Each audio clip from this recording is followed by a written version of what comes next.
Chers ministres de Dieu, chers invités, shalom. La communauté chrétienne Armée de Victoire, ma communauté, mon église et moi-même sommes heureux et honorés de vous accueillir à la conférence des leaders qui se tient dans le cadre de notre rassemblement évangélique dénommé le Relèvement. En 2017, le focus point portait sur le leadership chrétien dans la gouvernance des nations. Thème révélateur dans la mesure où la question de l'implication de l'Église dans la gestion des affaires publiques se pose toujours avec acuité. Fort de cela, 2018 pose clairement la problématique du rôle, de la place et de la mission de l'Église dans nos nations, sous le thème qui règne aux portes. Avec vos acclamations, j'aimerais inviter l'homme de Dieu, le révérend Safari Talagana de la RDC, qui va nous parler de la mission, précisément tout et tous pour la mission. Merci Papa Safari, que Dieu vous bénisse, nous sommes vraiment honorés. Bonjour à tout le monde, et encore une fois, bonjour à tout le monde.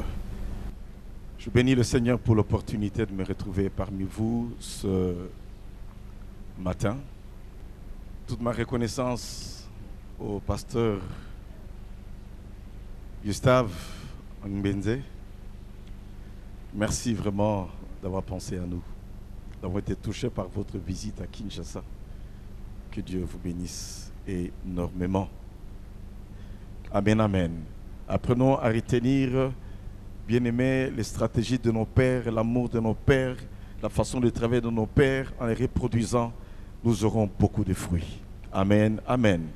Cela veut dire que, quelle que soit l'élévation que l'on peut connaître dans la vie, il faut savoir qu'il y a des jalons, et dans ces jalons, il y a les pères spirituels. Amen, amen. Je profite également pour bénir vraiment tous les pères de l'évangile ici au Congo, Brazzaville. Que Dieu vous bénisse, très cher Père de l'Église ici au Congo. Il m'a été demandé de pouvoir apporter la parole sous ce thème « Tout et tous pour la mission » dans 1 heure de temps. Et je vais vous inviter tous, s'il vous plaît, à ouvrir vos Bibles dans 1 Corinthiens chapitre 9, versets 13 à 27. Pour gagner du temps, prenons à partir du verset 16 jusqu'à 27. 1 Corinthiens 9, 16 jusqu'à 27. Si j'annonce l'évangile, ce n'est pas pour moi un sujet de gloire, car la nécessité m'en est imposée. Et malheur à moi si je n'annonce l'évangile. Si je le fais de bon cœur, j'en ai la récompense. Mais si je le fais malgré moi, c'est une charge qui m'est imposée. Quelle est donc ma récompense? C'est d'offrir gratuitement l'évangile de Christ que j'annonce sans user de mon droit de prédicateur de l'évangile. Car bien que je sois libre à l'égard de tous, je me suis rendu le serviteur de tous afin de gagner le plus grand nombre. Avec les Juifs, j'ai été comme Juif afin de gagner les Juifs avec ceux qui sont sous la loi comme sans loi, quoique je ne sois pas moi-même, que je ne sois moi-même sous la loi, afin de gagner ceux qui sont sous la loi, avec ceux qui sont sans loi comme sans loi, quoique je ne sois pas sans la loi de Dieu, étant sous la loi de Christ, afin de gagner ceux qui sont sans loi. J'ai été faible avec les faibles, afin de gagner les faibles. Je me suis fait tout à tous, afin de sauver de toute manière quelques-uns. D'autres traductions disent, afin de gagner le plus grand nombre de tous. Je fais tout à cause de l'évangile, afin d'y avoir part. Ne savez-vous pas que ceux qui courent dans les stades courent tous, mais qu'un seul remporte le prix? Courez de manière à le remporter. Tous ceux qui combattent s'imposent toute espèce d'abstinence. Ils le font pour obtenir une couronne corruptible. Mais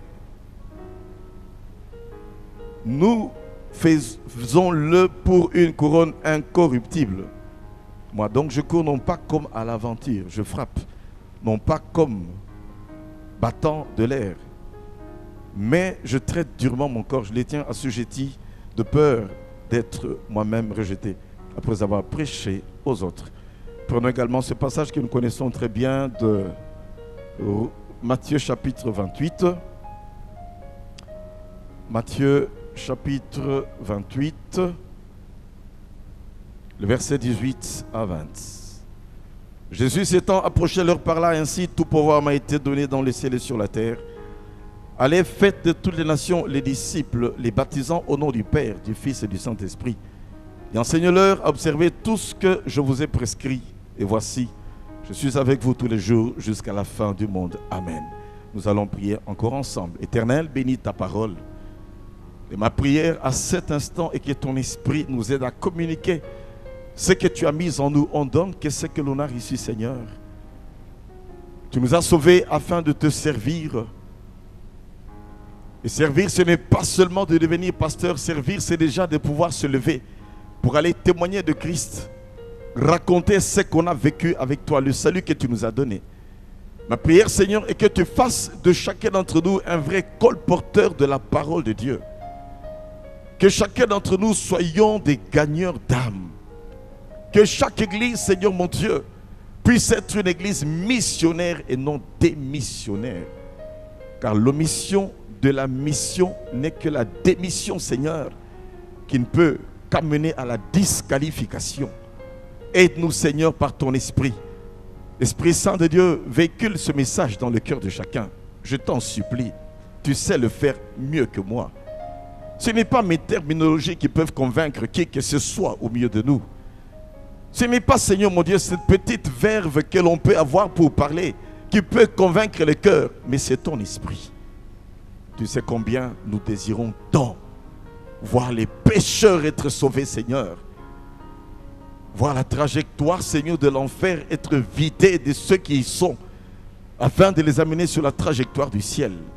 Esprit Saint de Dieu, ma prière est que, à la fin de cette réunion, si l'on peut oublier l'une ou l'autre phrase, ou tellement des choses de tout ce que je pourrais dire ici, Seigneur, que chacun me saisisse que nous sommes appelés à te servir et à être des outils entre tes mains pour le salut des âmes. Bénis cette parole et je te remercie parce que tu le fais et nous disons Amen. Amen, Amen. Tout et tous pour la mission. C'est ça le thème donc qui m'a été demandé de pouvoir développer dans cette conférence. Le contexte de notre passage ici, bien-aimé, c'est que, comme nous le savons bien, Paul est celui qui a eu à pouvoir fonder l'église de Corinthe dans les années 52 à 53 après Jésus-Christ. Et c'est là lors de son deuxième voyage missionnaire. Et Corinthe était l'une des grandes églises que Paul a eu à pouvoir fonder.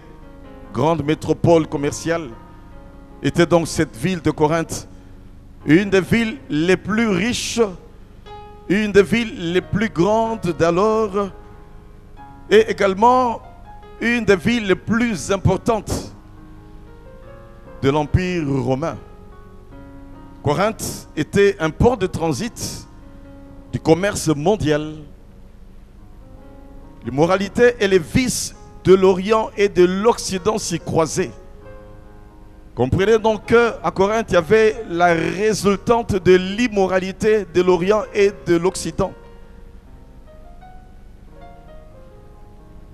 Au point que on commençait à utiliser une expression corinthianisée. Donc vivre comme à Corinthe. Vivre les vices de Corinthe. L'expression corinthianisée, bien aimé, découle de cela. Tellement il y avait des vices et de l'immoralité sans pareil.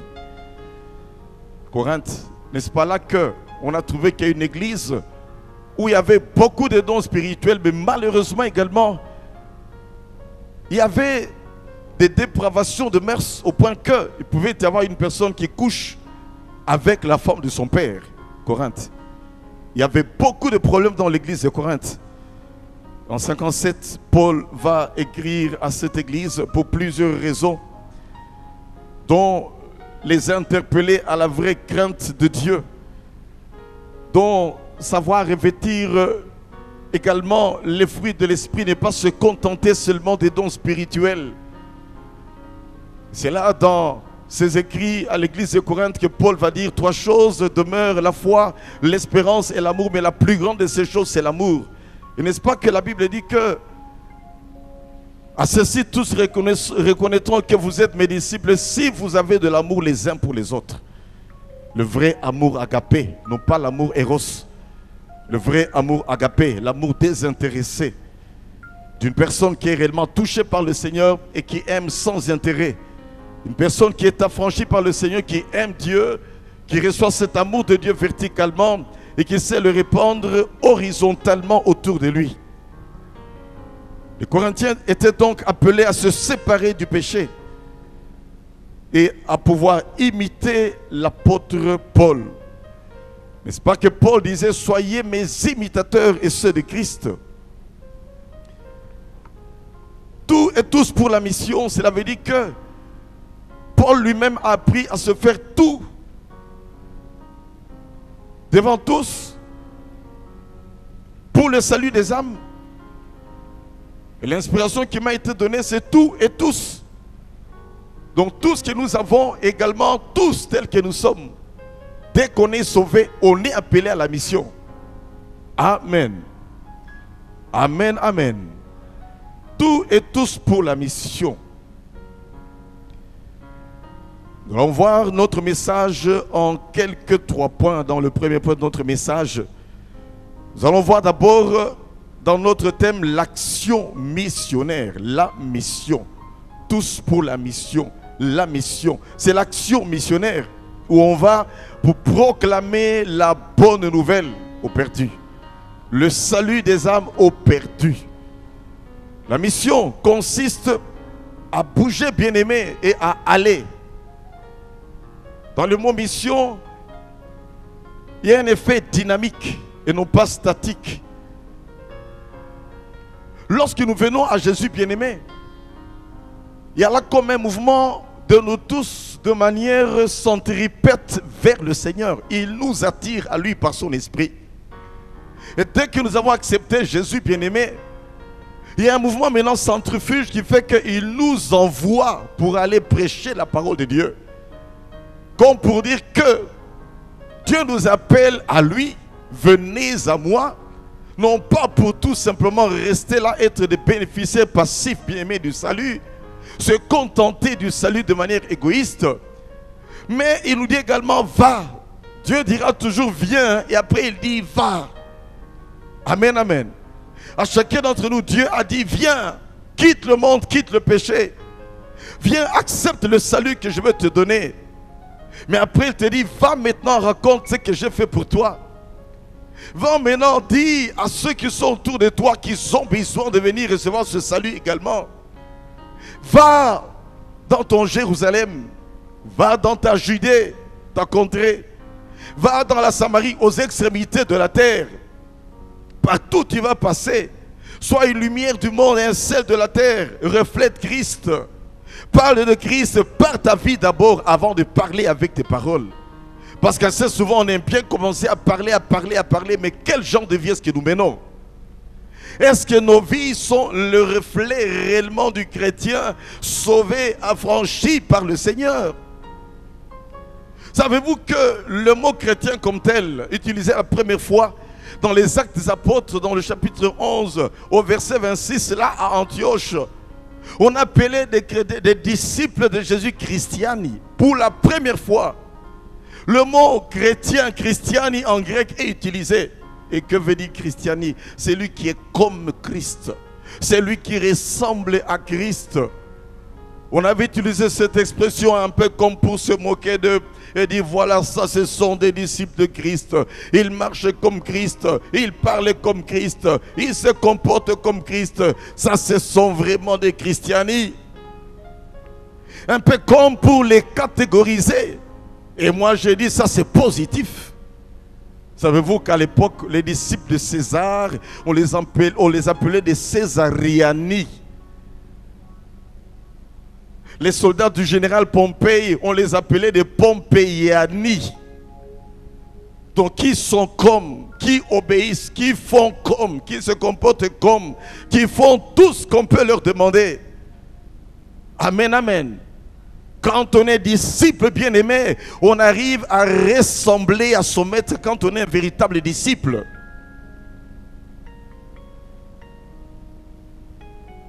On les a appelés christiani. Ils sont comme Christ. Comment est-ce qu'on t'appelle? Savez-vous que c'est déjà toute une évangélisation lorsque ta vie reflète Christ? Amen, amen. C'est déjà toute une évangélisation.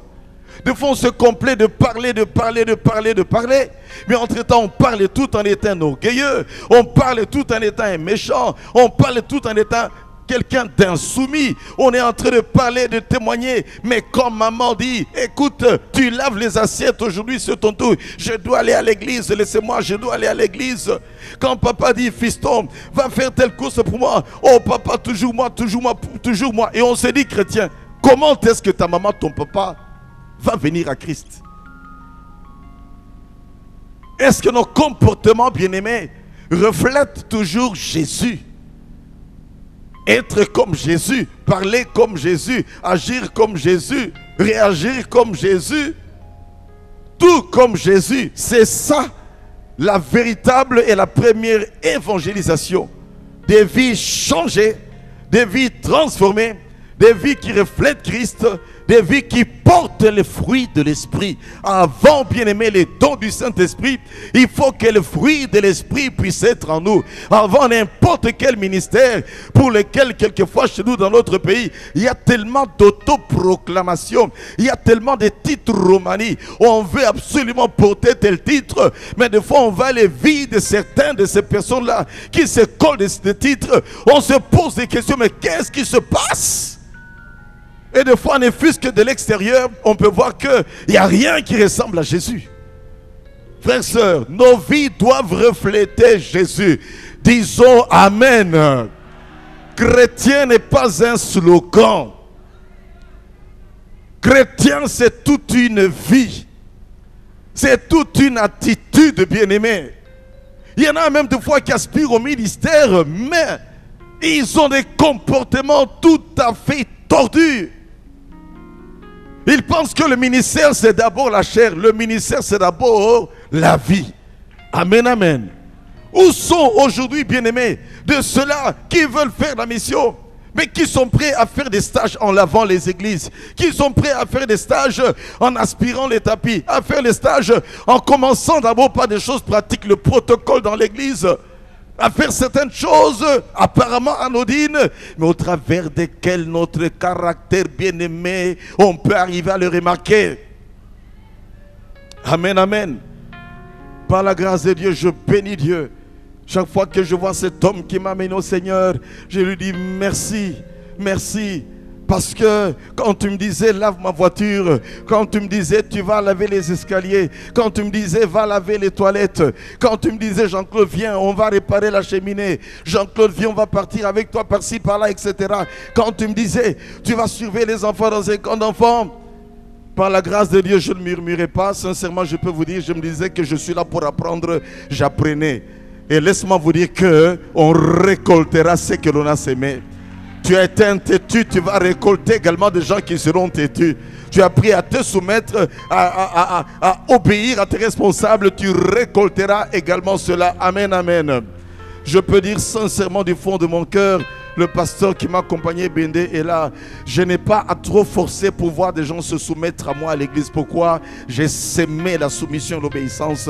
Je récolte aujourd'hui la soumission et l'obéissance.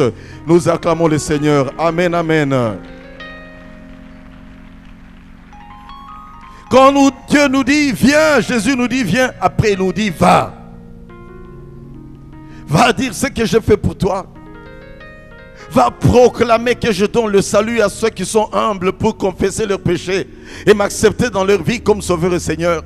Va dire à ceux-là qui sont en train de se vautrer, dans les mouvements ésotériques, à ceux-là qui sont des propres justes, va leur dire qu'il n'y a pas de juste, pas même un seul. Va leur dire que les idoles ne peuvent jamais arriver à sauver. Va leur dire qu'ils ne pourront pas arriver à forcer la porte du ciel et qu'il y a un seul chemin, c'est Jésus-Christ de Nazareth.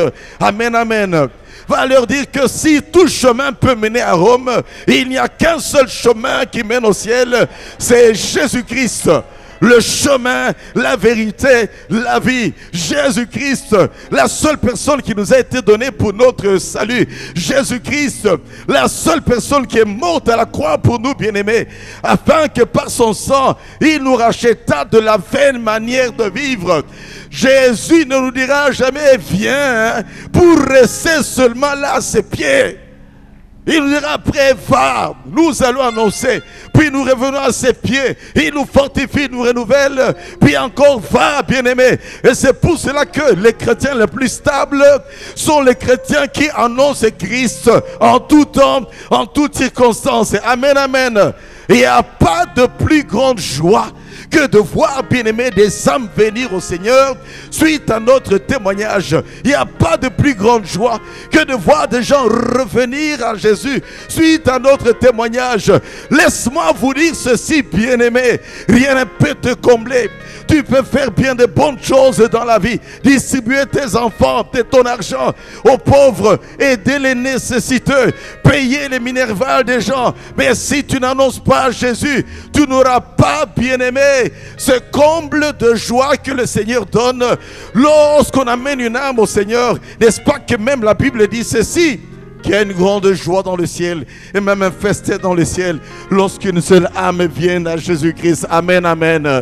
Il y a un festin, c'est une très grande fête. À l'instar de ce qu'on voit dans Luc chapitre 15, lorsque le fils prodigue ayant dépensé tout ce qu'il avait réclamé de force et qu'on lui avait donné, après avoir tout perdu, bien-aimé, il est revenu et a pris lui-même l'option de dire, je dirai à mon Père, j'ai péché contre le ciel et j'ai péché contre toi. Je ne suis pas digne d'être appelé ton fils. Traite-moi comme l'un de tes serviteurs. À l'instar, bien-aimé, de ce fils qui est revenu et pour lequel le Père a fait un grand festin. On a tué un agneau gras. On l'a revêtu d'une belle tunique. On lui a fait porter une nouvelle bague. Bien-aimé, à l'instar de cela, nous devons savoir que lorsqu'une seule âme vient au Seigneur, nous provoquons des festins au ciel. N'avez-vous pas envie de provoquer des festins au ciel? C'est une bonne chose de faire des festins quand il y a des mariages. C'est une bonne chose de faire des festins quand on a des diplômes. C'est une bonne chose de faire des festins, je ne sais, lorsqu'on a été élevé en dignité dans tel ou tel autre domaine professionnel. C'est une bonne chose de faire des festins lorsqu'on atteint un certain niveau académique, maîtrise, doctorat, que sais-je encore. Mais de tout cela, rien ne dépasse le festin qui est fait dans le ciel lorsqu'on amène une âme à Jésus-Christ. Amen. C'est pour cela que quand j'ai prêché le dimanche et que dans ces quelques 1300, 1400, 1500 personnes, c'est un peu flottant, eh bien, il y a ne fût qu'une personne qui s'élève. J'ai dit merci Seigneur, car qui sait si cette âme-là sera un outil puissant que Dieu va utiliser pour le salut des âmes. Ne te sens pas moindre, serviteur de Dieu, peuple de Dieu.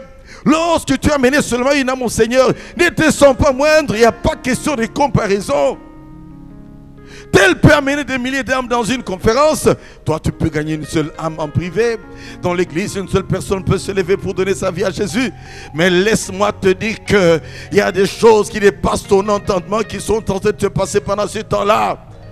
Qui aurait pensé? Est-ce que cet homme qui a amené ces géants de la foi que nous connaissons, les Osborne, qui ont amené les banques, auraient-ils pensé qu'ils amenaient au Seigneur des personnes que Dieu va utiliser puissamment pour gagner des millions d'âmes au Seigneur? Des nombres de gens qu'on ne sait pas arriver à compter à ce jour-ci, même s'il y a des statistiques qui sont données.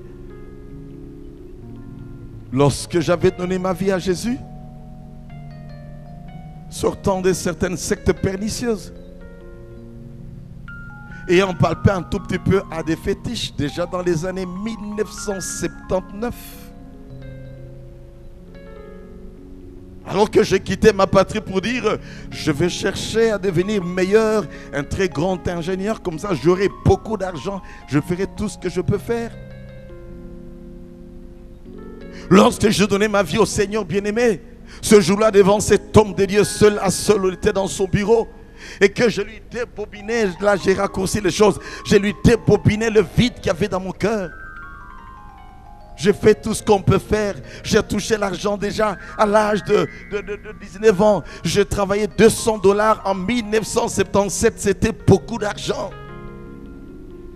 Je les ai palpés, aller à l'étranger. Je puis aller déjà en 1979, après 2 ans de service. Avec un vide qu'il y a dans le cœur. Lui débobinant toute ma vie, il m'a dit, Jean-Claude, tu es venu, c'est vrai, dans cette église, dans une circonstance assez particulière, mais laisse-moi te dire ceci. Eh bien, c'est bien que tu aies senti qu'il y a une présence, mais il faut que tu donnes ta vie à Jésus. Amen, amen. Il m'a dit, Jean-Claude, ce n'est pas la religion qui va te sauver. Jean-Claude, tu peux chercher tout un tas de voies, tu ne seras jamais comblé. La preuve est que tu n'as pas été satisfait dans telle loge. Tu n'as pas été satisfait dans tel mouvement. Tu n'as pas été satisfait dans telle religion. Tu n'as pas été comblé quand tu t'es permis de commencer à lire des livres qui ne sont pas recommandables. Tu n'as pas été comblé lorsque tu t'es permis de te vautrer dans l'alcool. Tu n'as pas été comblé lorsque tu t'es permis de te défouler maintenant dans l'immoralité. Dans le cœur de l'homme, il y a un vide qui a la forme de Jésus. Si Jésus n'entre pas dans ton cœur, le puzzle de ton cœur ne sera pas complet. Il faut que Jésus entre dans ton cœur. Et tu es prêt à donner ta vie à Jésus. J'oublierai jamais, il a pris les petits cahiers de Campus pour Christ, les 4 lois spirituelles, qui montrent comment Dieu et l'homme, ils étaient un à la création. Le péché a séparé l'homme de Dieu. L'homme a essayé de faire tout un tas de démarches afin de se rendre agréable à Dieu en faisant tout un tas de sacrifices, etc. Pratiquer l'animisme dans certains mouvements, mais l'homme n'a pas pu arriver à se rendre agréable à Dieu. Il a fallu que Jésus-Christ puisse verser son sang, afin que par Jésus-Christ, Dieu et l'homme se mettent encore ensemble. Je bénis Dieu pour Campus pour Christ, parce que le petit cahier là, d'à peine, je ne sais, 7 cm sur 7 cm de quelques pages, a été un outil que ce grand pasteur a utilisé afin de pouvoir m'amener à Jésus-Christ.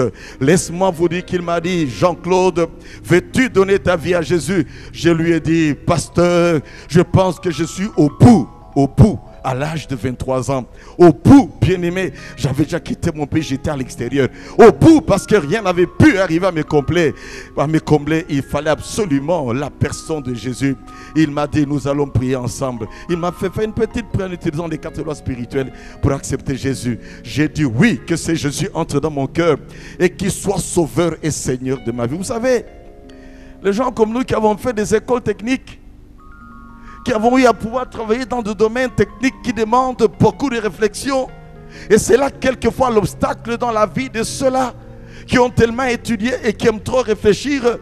Laisse-moi vous dire que ce jour-là, j'avais dit, je mets tout de côté. Jésus, je veux que tu entres dans ma vie. Amen, amen. Entre dans ma vie, sois mon sauveur, sois mon Seigneur.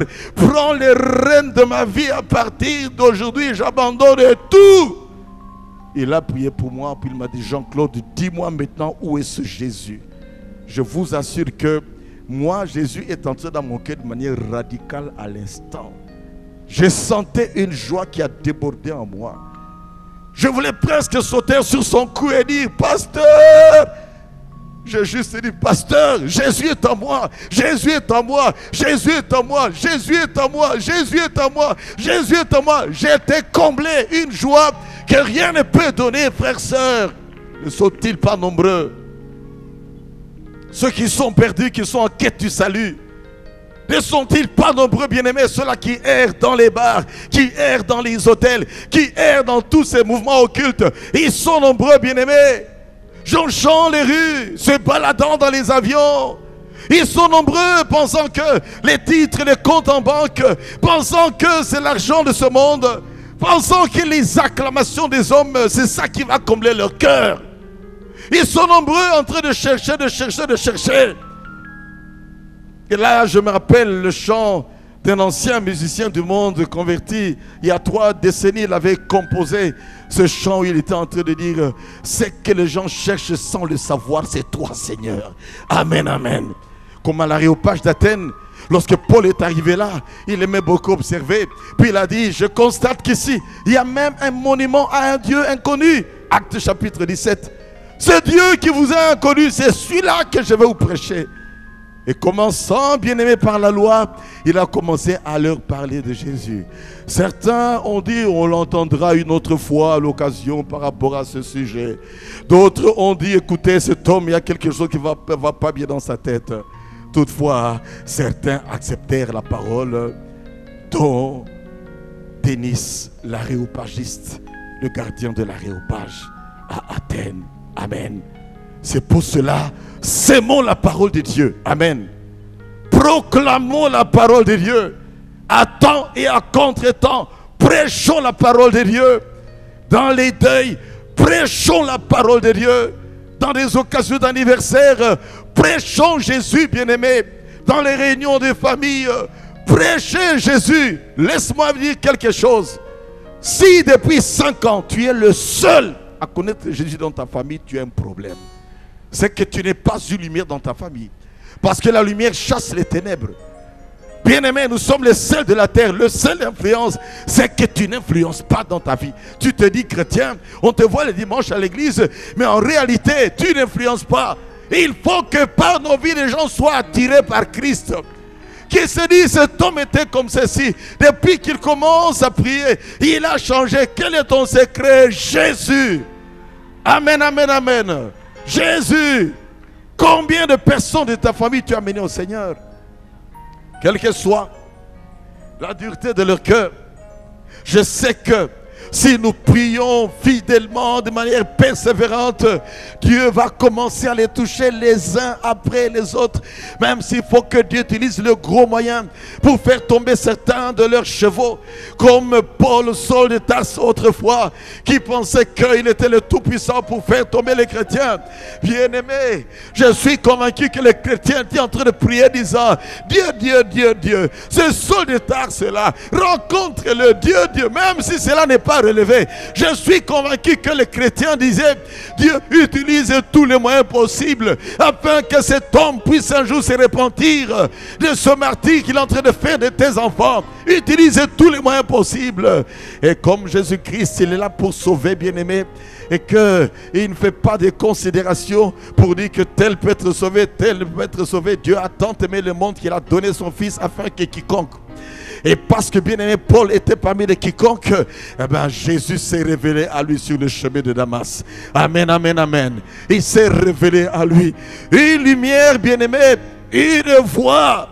Saul, Saul, pourquoi me persécutes-tu? Alors qu'il tombait de son cheval. Lui qui ne pouvait jamais appeler Jésus-Christ Seigneur, la réponse qu'il va donner va commencer par « Qui es-tu, Seigneur ?» Amen. Amenons tous ces gens qui ne connaissent pas Christ dans leur vie à dire un jour, qui es-tu Seigneur? Un de mes oncles disait, si votre Jésus là se met à la porte du ciel pour m'empêcher d'entrer, je vais donner un coup d'épée, il tombe, moi je vais entrer. Je lui ai dit, oncle, ça c'est le plus grand blasphème de ta vie. Maintenant moi je t'annonce que parce que tu as dit cela, tu auras un coup de pied du Seigneur, tu ne mourras pas sans donner ta vie à Jésus. Tu auras un coup de pied qui va t'amener à accepter Jésus. Et croyez-moi, quelques 4-5 ans après, c'est une maladie qui l'attaque. Dans les poumons, dans les os, etc. Je le fais accepter Jésus. Je dis, oncle, on n'a plus qu'une solution. De toute façon, dans cette vie, on n'entre pas à la porte de la naissance. On ne sort pas à la porte de la mort. À moins que Jésus-Christ revienne et nous trouve vivants, convertis et que nous soyons enlevés. Ou qu'on ne connaît pas le Seigneur, on reste pour les tribulations qui seront là.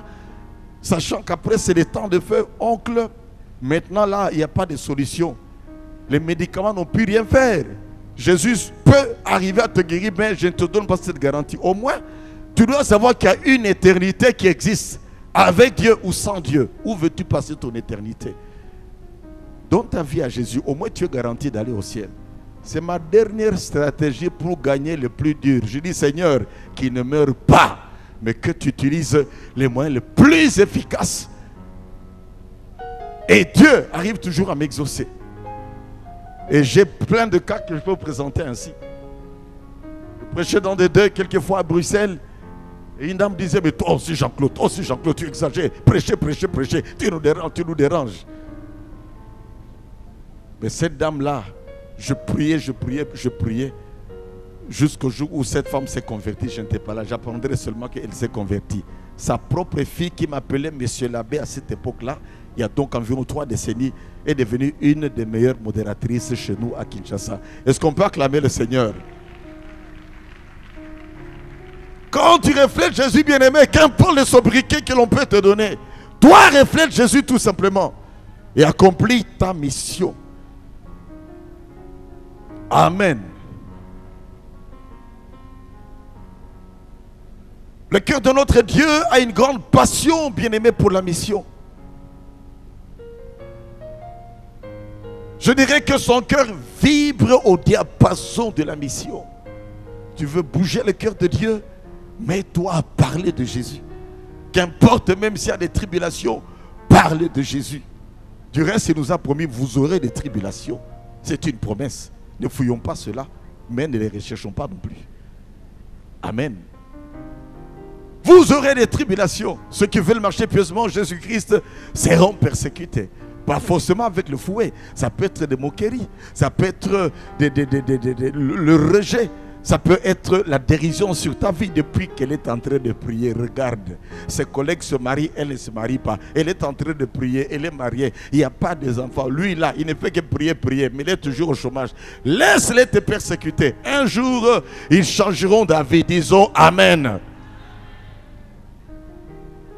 Moi-même en 85, je reviens de l'Europe, je perds mes identités dans un foula-foula, les vieux camions autrefois qui faisaient un peu le bus à Kinshasa. On me vole tout. Et au point qu'on disait, tu vois, au lieu de rester, tu es revenu, oh, j'ai fait les écoles bibliques. Au lieu de rester là-bas, tu vois maintenant, jusqu'au point où un jeune homme un jour me dira, vieux, tu regardes ce gars avec des babouches, il a fait 6 ans en Europe. Tu seras comme lui un jour. Je lui ai répondu ceci. Il a fait 6 ans en Europe, il est revenu sans Jésus. Moi, je suis revenu avec Jésus. Et c'est Jésus qui fera la différence. Amen, amen.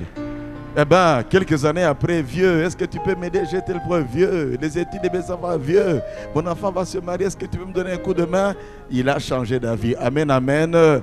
Dites, ils changeront d'avis. Laissez-les se moquer de toi, ils changeront d'avis un jour. La mission, bien-aimé, n'est pas une option ni un choix, mais une recommandation. La priorité des priorités.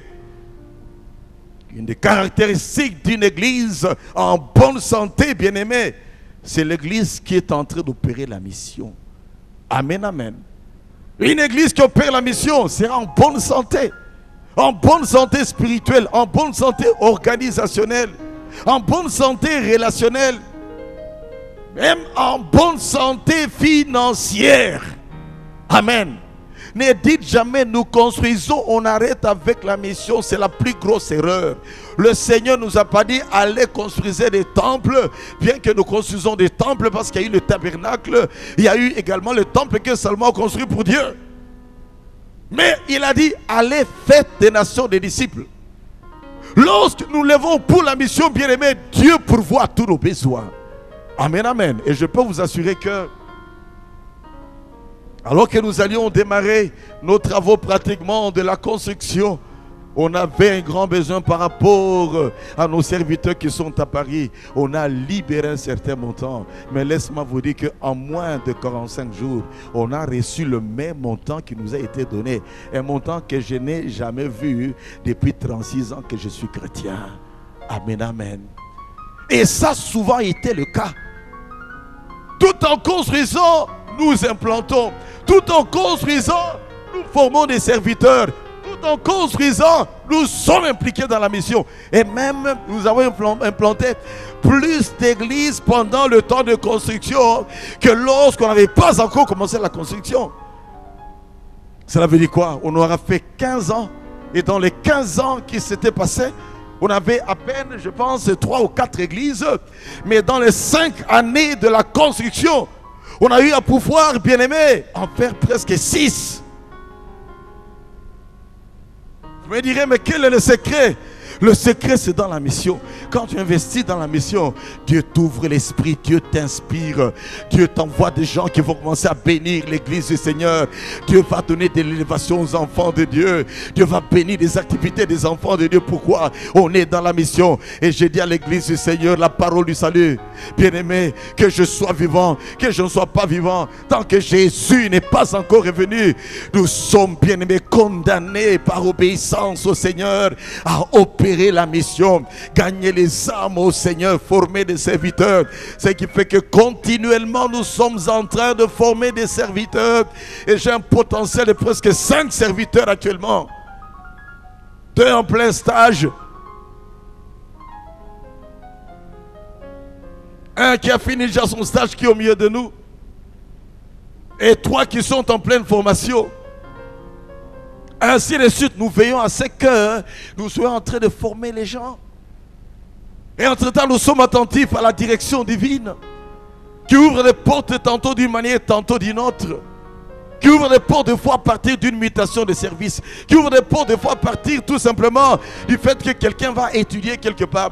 Qui ouvre les portes à partir du fait tout simplement que quelqu'un vient de recevoir un visa de séjour dans un pays à l'étranger. Eh bien, on est seulement attentif. Ça peut être un fardeau sur notre cœur. Ça peut être un appel comme l'appel du Macédonien. Venez par ici, on est dans des besoins. Ça peut être également le fardeau qu'il y a dans le cœur de quelqu'un tout simplement, qui a à cœur de pouvoir aller dans une contrée. Telle cette personne pour qui on avait un projet dans les parages de Kinshasa et qui me dira: pasteur, s'il te plaît, j'ai un lourd fardeau pour aller là-bas où l'islam avait commencé à Kindu. Je l'ai regardé. Toi, tu veux pas être à Kinshasa comme les autres. Il m'a dit: pasteur, quelle que soit autre porte ou autre proposition, je ne serai pas en paix si je ne suis pas à Kindu. Amen, amen. Et Dieu est en train de l'utiliser à Kindu, une petite église qui fait son bonhomme de chemin. Et avoir là-bas déjà environ 180 personnes, ce n'est pas une mince affaire, parce que c'est le berceau bien-aimé de l'islam dans la RDC. La mission. La mission est une urgence. La mission doit être une intervention rapide, bien-aimé, pour sortir du feu de ce monde, de ceux qui sont brûlés par le feu de ce monde. Intervention rapide par la mission. Préoccupation principale du Seigneur, la mission. Jésus-Christ avait comme but de prêcher le salut des âmes. Ésaïe 61, qu'on a repris dans Luc chapitre 4, verset 18, nous montre clairement: l'Esprit du Seigneur est sur moi car il m'a oint pour porter une bonne nouvelle aux pauvres. Quel pauvre? Les perdus. Et pauvre, c'est lui qui n'a pas Jésus. On ne commence pas par dire pour pouvoir guérir les malades, pour libérer les captifs. D'abord, une bonne nouvelle aux pauvres, aux perdus, parce que les perdus sont pauvres spirituellement. Jésus, à la croix de Golgotha, une de ses dernières actions, c'était de sauver une personne qui était perdue. On le voit dans Luc chapitre 23, verset 43. Les 2 brigands à la croix qui se moquaient de lui.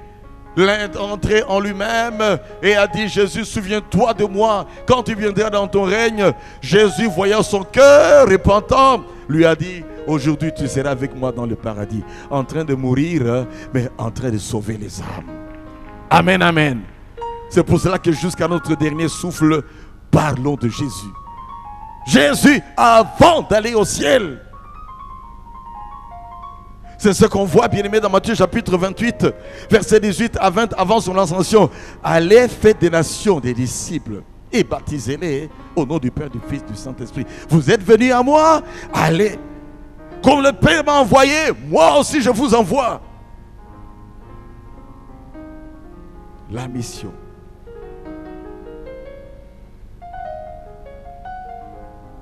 Deuxième chose à retenir, les acteurs de la mission. Tous, comme c'est dans notre thème, tous, sans exception, sauvés pour servir. Tous C'est ainsi que même Saul de Tarse lui-même dans Acte 9, à peine il était sauvé, à peine il a commencé à parler du Seigneur, puis après ça sera un vide qui va être là par rapport à lui. Et les spécialistes en théologie disent qu'entre Acte 9 et Acte 13, il y a près de 14 ans qui se sont écoulés. Une période où Paul serait dans les déserts de l'Arabie et le Seigneur Jésus était en train de le forger, de le façonner, de le briser. Amen, amen. Probablement qu'il parlait du Seigneur, mais Dieu n'avait pas voulu qu'il soit vite mis en exergue, bien-aimé. Quelquefois, on veut être vite vu. Non, bien-aimé. Supportons ce temps où Dieu est en train de nous équiper par le brisement. Supportons ce temps où nous sommes en train de faire un grand travail dans l'ombre. Supportons ce temps, bien-aimé, où on n'est pas forcément connu. Et du reste, il n'est pas dit qu'on doit absolument être connu. La chose la plus importante est que nous puissions parler du Seigneur. Gagner des âmes pour le Seigneur. Un serviteur qui dit, il faut qu'on me connaisse. Je dois devenir également, en tout cas, un des piliers dans cette ville. On doit savoir que j'existe. On force la radio, on force la télévision. Et tout ce que l'on fait, c'est avec beaucoup de trompettes pour être vu. Non. On peut organiser quelque chose comme ce qu'on a fait là. Eh bien, on essaie de faire un peu de publicité pour attirer les âmes. La motivation est juste. Que les gens viennent pour apprendre, que les gens viennent pour être sauvés. Mais lorsqu'on le fait, bien aimé, afin qu'on puisse me connaître également, on est à côté de la plaque. S'il y a quelqu'un dans la RDC, si on peut citer 3 serviteurs de Dieu qui échappent ou qui évitent trop les médias, je suis de ceux-là. Au point que des fois on me dit, mais en fait Safari, tu exagères aussi quand même. Où est le problème? Si tu peux passer dans telle émission à la télé, où elle dit, écoute, ce n'est pas le temps de Dieu. Ce n'est pas ce qui est important. Est-ce que Jésus avait des télés? Est-ce que Jésus avait des radios? Est-ce que Jésus pouvait tout le temps? Non, écoutez, ça viendra au temps de Dieu, je le ferai. Je ne vais pas me lancer dans quelque chose après lequel je dirai, je suis arrivé, vous me voyez maintenant. Moi, Safari, non, je préfère faire ce travail dans l'ombre, sans être connu. Et que les gens viennent à Jésus. Et quand Dieu permettra que mon visage soit connu partout, ça sera connu, mais je serai normal, comme si je ne voyais pas tout cela. Amen, amen. On va voir cela, je vais voir cela et ça ne me dira absolument rien. Je ne dirai jamais à personne, tu as vu petit panneau, Anna, tu as vu petit, tu m'as suivi à la télé tel jour, etc. Amen, amen. Amen, amen. Et c'est pour cela qu'il est important de savoir que il y a le brisement qui est le chemin obligé pour être utilisé par Dieu. Le brisement, le brisement, le brisement, le brisement et le brisement. Sans brisement, bien aimé, il n'y aura pas le parfum de bonne odeur de Christ qui va sortir de ce vase d'albâtre que tu es. Et le vase d'albâtre, c'était un vase qui était forgé dans une pierre de grande qualité et ça prenait du temps. On y conservait le parfum. Et cette femme a eu à pouvoir briser afin qu'il en sorte un parfum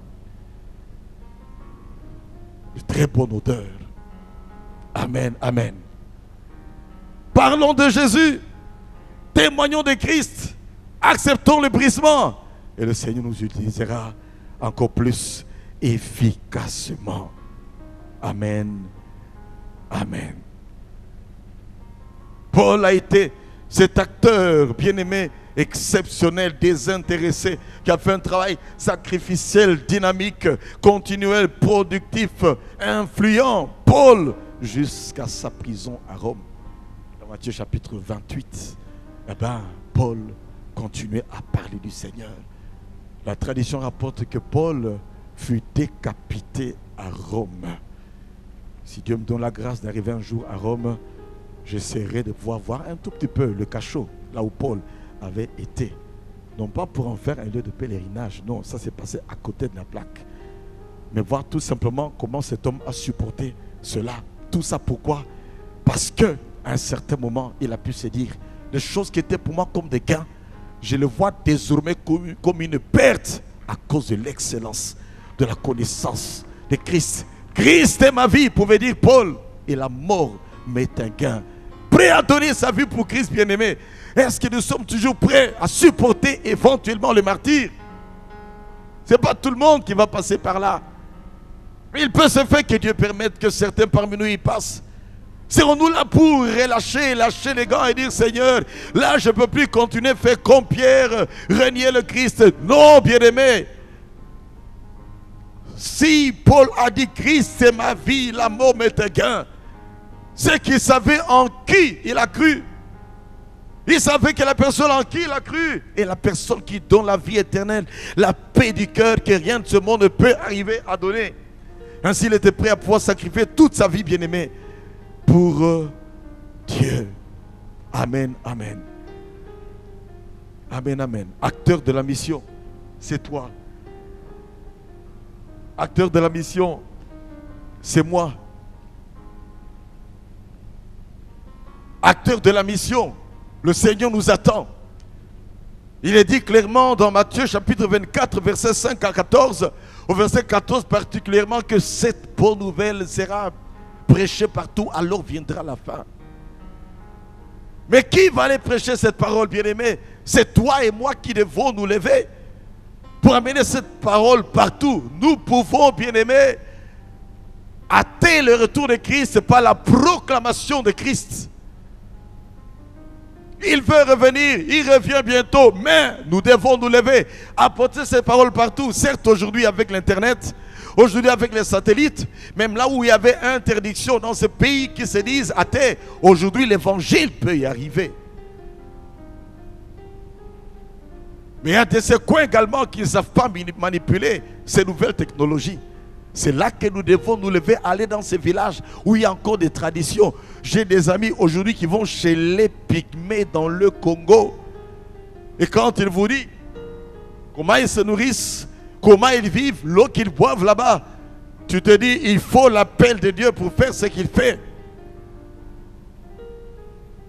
Et Dieu cherche un homme qui va se lever pour aller, pas seulement intercéder, aller également. Que les églises se lèvent pour pouvoir envoyer des gens dans ces contrées où l'évangile n'est pas encore arrivé.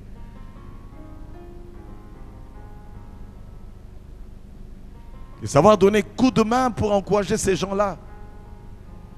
Les assister. Soutenir leur famille pendant que les enfants doivent étudier dans ces contrées, les contrées métropolitaines. Parce que dans certains villages, il est difficile de pouvoir bien étudier.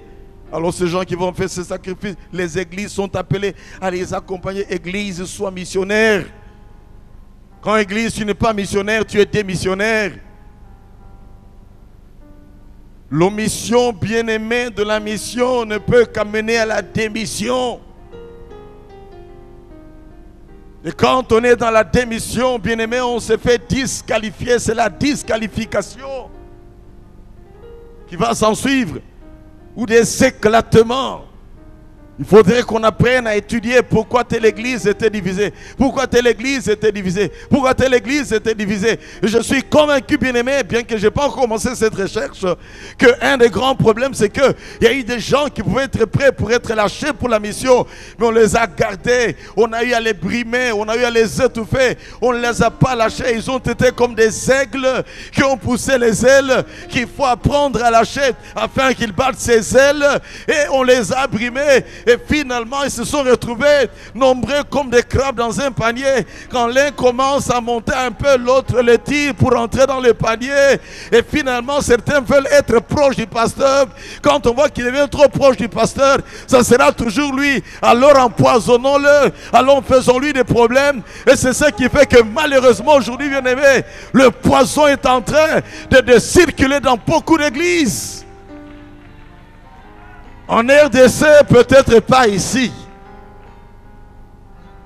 Frères et sœurs, la mission. Moi, quand je vois quelqu'un en qui Dieu a mis des talents, je me dis, Seigneur, merci pour cette personne. J'encadre la personne je le mets à la formation, je l'encourage, je lui donne du conseil, il fait la formation, il fait le stage, nous lançons la personne. Et quand je vois le travail qui marche, je dis Seigneur, souviens-toi de moi, j'ai fait ne fût-ce que lancer telle personne, par lui voilà l'œuvre qui est en train d'avancer. Croyez-moi bien-aimé, quand je vois comment l'œuvre à Paris est en train d'avancer, je dis Seigneur, qui suis-je moi qui ai raté ma première prédication à l'école biblique? Quand je vois comment l'œuvre avance avec la plupart de nos églises qu'on a ouvertes, je dis Seigneur, qui suis-je moi aussi qui ne savais pas parler? Un ancien timide qui avait tellement peur au point que même avant ma conversion, il fallait prendre un peu de vin pour apparaître devant les gens, timide, peureux. Je bénis Dieu parce que cette peur, cette timidité m'a aidé à demeurer dans la chasteté jusqu'à 18 ans. Amen, amen. C'est l'aspect positif. Tellement j'étais timide. Je vais commencer comment? Gloire à Dieu. Amen, amen. C'est grave parce que 18 ans, on dit on va maintenant faire comme les autres. 23 ans, j'ai dit non, ça m'a amené où tout ça? Abandonnons ces choses, accrochons-nous à Jésus. Maintenant, quand je vois bien aimé que ça fait plus de 5 décennies, 6 décennies bientôt que je suis en vie, et que je vois que c'était dans la première partie de ma 3e décennie de vie que j'ai donné ma vie à Jésus, je dis Seigneur, les années passées avec toi sont de loin supérieures aux années que j'ai passées dans le monde. Seigneur, que rien ne me fasse reculer d'en arrière, que je m'accroche à toi, garde-moi fidèle à toi, que je fuis le péché, que je délaisse le péché, que j'abandonne le péché.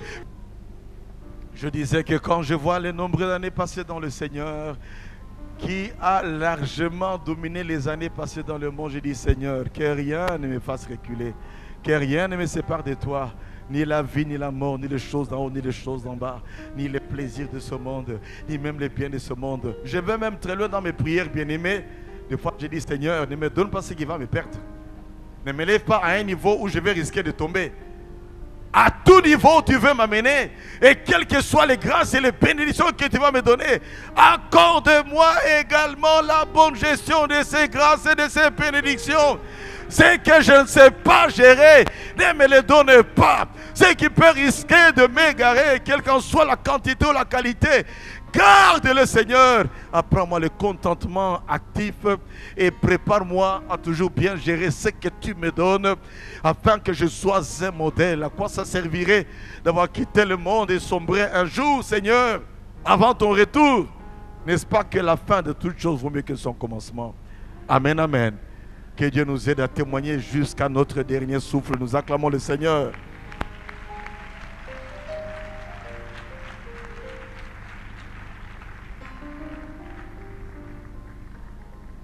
Nous allons rapidement à notre dernier point, la logistique de la mission. Tout pour la mission. La logistique de la mission. Nous avons parlé de l'action missionnaire, nous avons parlé des acteurs de la mission. Là, nous parlons maintenant de la logistique de la mission. Tout pour la mission. Tout par rapport à notre être. Esprit, âme et corps pour le Seigneur. J'avais été dans le cadre de mes responsabilités par rapport à la mission dans les assemblées de Dieu, dans une contrée très très dangereuse à Ouvira. Et là, je devais parler au pasteur pour les stimuler à la mission. Et le pasteur là me montrait une très grande montagne. Il m'a dit, tu vois là-bas, pour arriver là-bas, il faut marcher pendant 3 jours. On y va par palier. À un niveau, vous passez la nuit. Puis vous montez encore et vous continuez. Il m'a dit, quand je vais là-bas visiter nos églises, on en a plein dans ces montagnes. Et que je reviens, je suis comme quelqu'un qu'on a battu pendant une semaine. Son corps pour la mission. Amen, amen, amen. Amen, amen, amen. Souffrir pour la mission. Tout pour la mission. Notre être entier, esprit, âme et corps. Cela veut dire également, dans l'âme, il y a l'intelligence, la volonté, les sentiments. Intelligence, volonté et sentiments pour le salut des âmes. Tout pour la mission. C'est également la méthodologie. Se faire tout à tous. Intégration. Contextualisation. Sans intégration, il est difficile, bien aimé, de gagner les âmes dans les villages. Sans intégration, il est difficile de gagner les gens en Europe. J'aime toujours dire ceci. J'assume ce que je dis. C'est mon constat. Nous avons beaucoup d'églises des Africains aujourd'hui, en Europe, aux États-Unis. Mais généralement, nous trouvons nos confrères africains qui remplissent ces églises.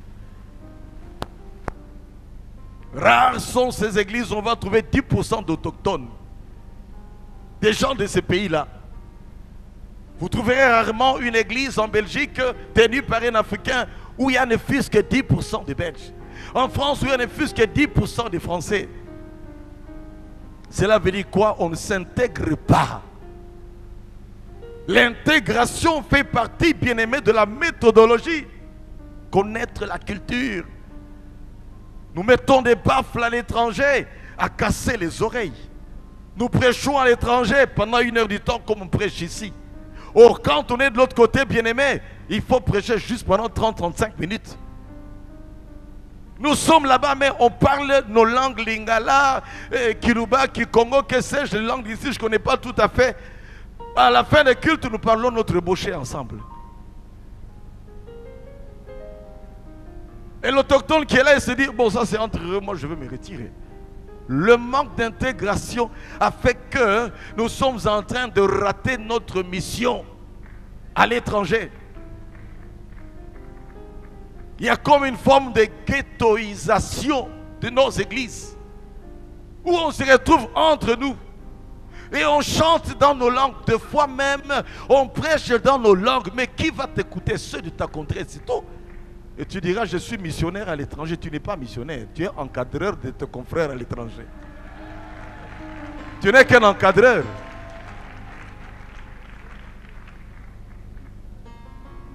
Pour épargner de l'égarement les nôtres qui sont de l'autre côté. Mais si on pouvait s'intégrer, je demande à Dieu la grâce de pouvoir arriver à transformer un de mes travaux de théologie afin que ça puisse nous aider à l'intégration et tourner dans quelques églises, faire des conférences dans ce sens-là. Sous le thème « Réussir une mission africaine en Europe ». Un défi à relever. Gloire à Dieu pour nos compatriotes africains et autres que nous amenons au Seigneur. Mais combien, bien-aimés, demeurent dans leur loge? Combien demeurent dans leur modernisme? Combien sont perdus de l'autre côté à l'étranger? Cela veut dire que si tu aspires à être missionnaire en Europe, commence à apprendre déjà la culture européenne. Tu dois t'intégrer. Paul s'est fait tout à tous afin de gagner le plus grand nombre de tous. Amen, amen.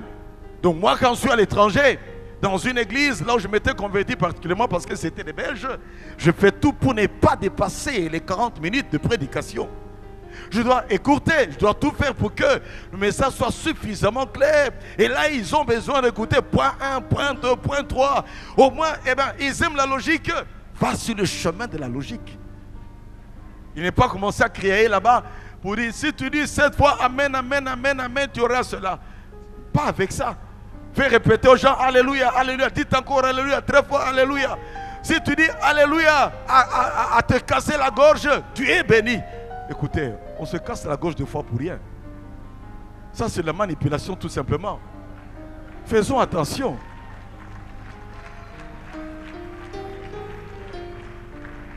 Tout pour la mission. C'est également nos biens. Cela veut dire mon argent pour la mission. À part la dîme, apprends à donner pour la mission.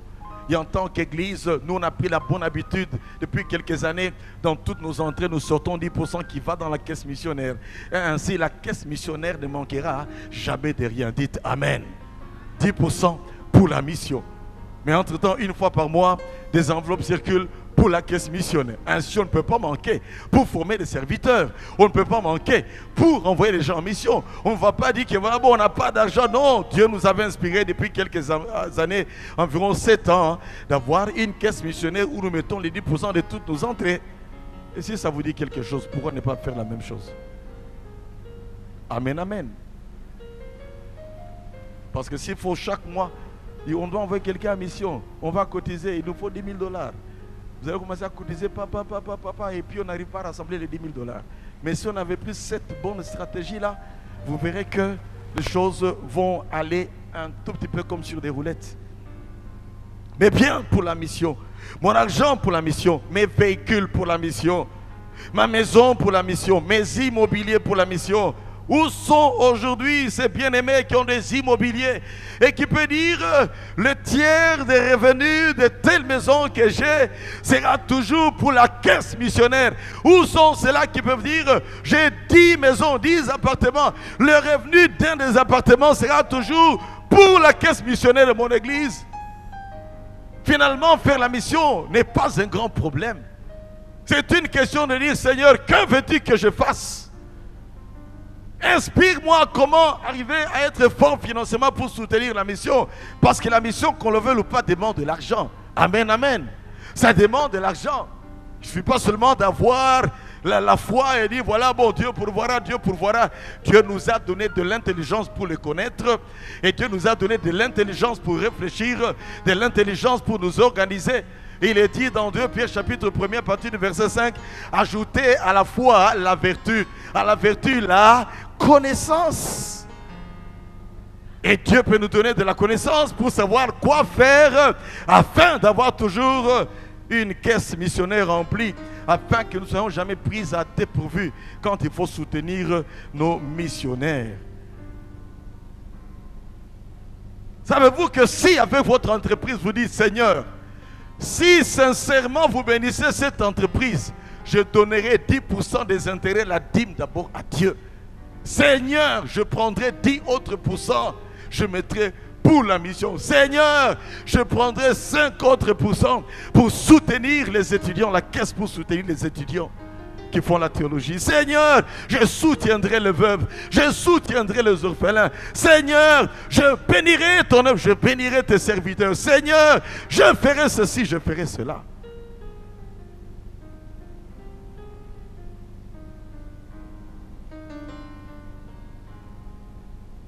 C'est pas mauvais de faire des vœux, bien qu'on ne doit pas vivre de vœux. Mais il y a des moments où on peut faire un vœu à Dieu. Et quand Dieu veut voir que tu es vrai et sincère, il peut honorer ce vœu-là. Comme Anne qui avait dit, si tu me donnes un enfant, je te l'offrirai. Et c'est ce qu'il nous a donné Samuel bien-aimé. Amen, amen. Samuel.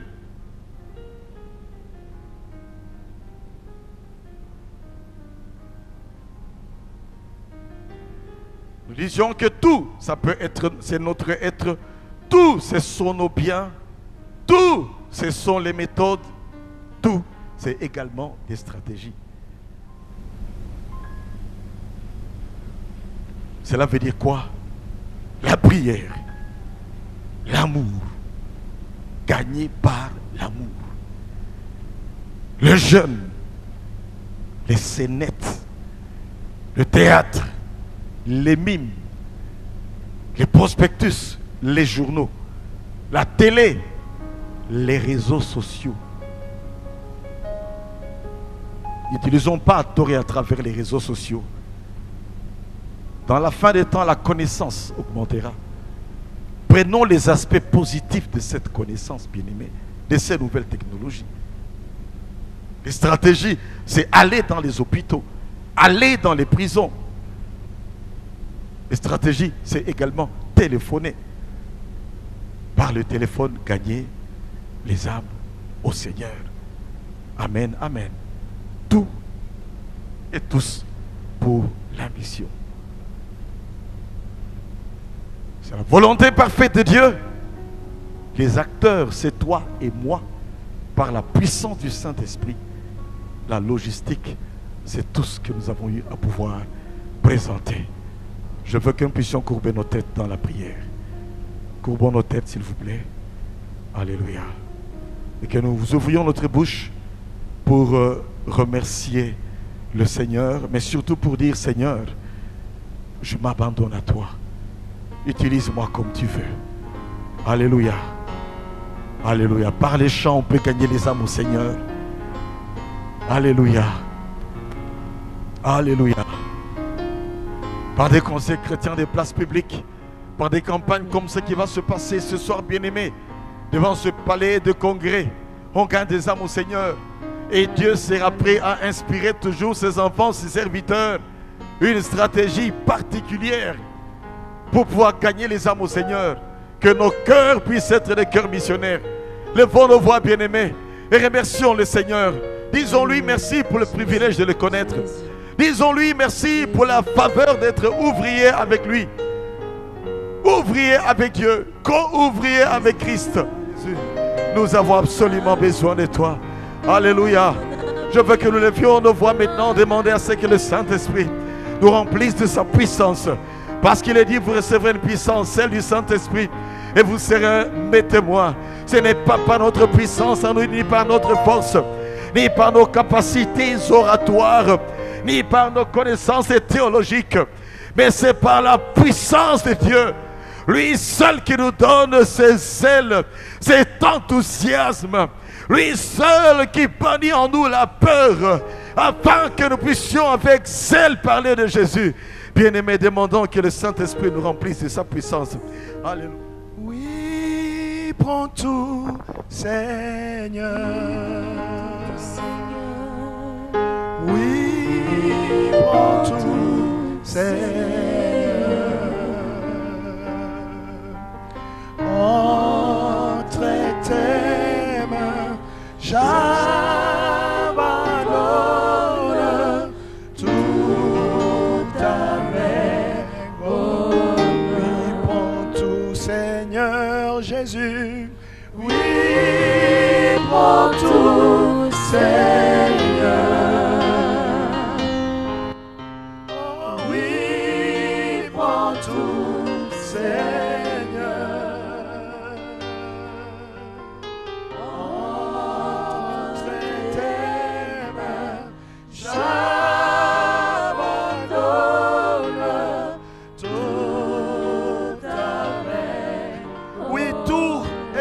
La mission, que chacun élève encore sa voix pour dire Seigneur, je prends cet engagement.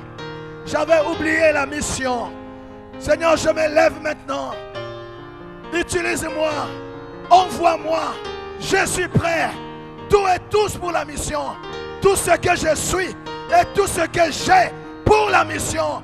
Élevons encore nos voix, prions. Alléluia. Alléluia. Alléluia. Alléluia. Tout ce que je suis, tout ce que j'ai, tout ce que je pourrais avoir, tout ce que tu mettras dans mes mains, mes relations, mon intelligence, Seigneur, tout et tous pour la mission. Alléluia. Alléluia. Entre tes mains, j'abandonne tout avec. Une église qui abandonne la mission n'a pas d'avenir. Seigneur, donne un avenir à l'église du Congo. Seigneur, nous nous levons. Oui, nous repartons dans la mission, Seigneur. Merci, Jésus. Nous sommes le fruit des anciens missionnaires. Oui, Seigneur, qu'à partir de nous aussi, mon Dieu, mon roi, oh Dieu, que les églises soient créées, que les nouvelles contrées soient évangélisées. Oh, l'œuvre ne peut pas s'arrêter. Seigneur, nous ne voulons pas, mon Dieu, mon roi, que par nous, il y ait une cassure. Non, Seigneur, nous nous levons pour la mission. Alléluia. Jésus. Oui, prends tout, Seigneur. Oh, Jésus. Entre tes mains, j'abandonne tout avec moi. Bien-aimé, cher ministre, Dieu compte encore sur nous. Nous pouvons renouveler notre engagement de repartir dans la mission. Et le Seigneur nous bénira encore. On peut se tromper, mais le drame, c'est de ne pas se relever. Le Seigneur compte encore sur nous. Que chacun parle à Dieu pour dire Seigneur, j'ai compris. Je revois mes stratégies. Je change tout. Je reprends l'œuvre missionnaire. Que chacun prie librement par rapport à cela.